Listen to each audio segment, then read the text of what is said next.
Je vous salue tous, bien-aimés, au nom de notre Seigneur Jésus-Christ. Je dédie ceci à nos sœurs du couvent ou nonnes. C'est bien beau de faire des engagements comme l'apôtre Paul l'a fait vis-à-vis de son Dieu, que quand on sait y tenir jusqu'à la mort ou jusqu'au bout. Car avant de faire un vœu, on doit bien y réfléchir pour ne pas tomber au piège de la malédiction qui se fait suivre. Car Dieu est dans les cieux et nous sommes sur la terre. Pour dire qu'il voit tout.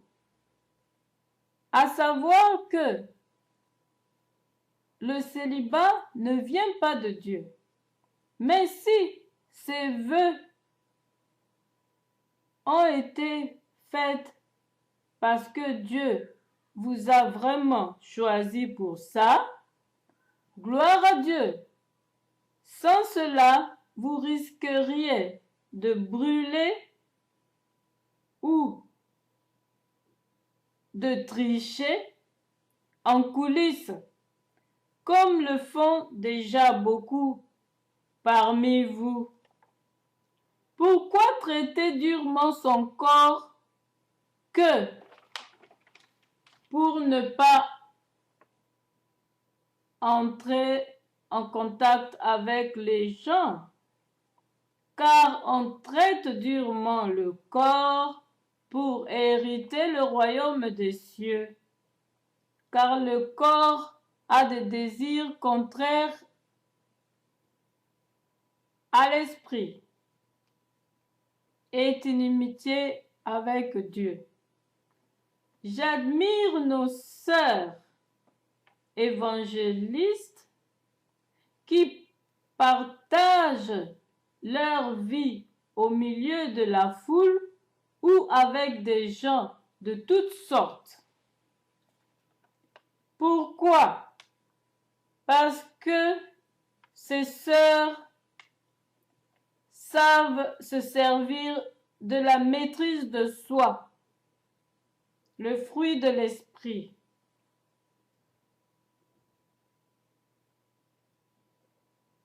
Et se servent de la parole de Dieu et qui se marient sans brûler avant la cérémonie du mariage et qui savent affronter les épreuves tout en gardant la parole de Dieu. C'est ça une vraie combattante dans le Seigneur. Que de se cacher pour fuir toutes ces épreuves.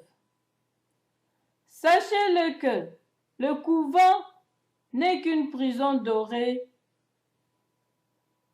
et en Europe, les nonnes n'ont pas droit de se servir de l'Internet pour converser avec les gens. Ils ont tellement des interdits.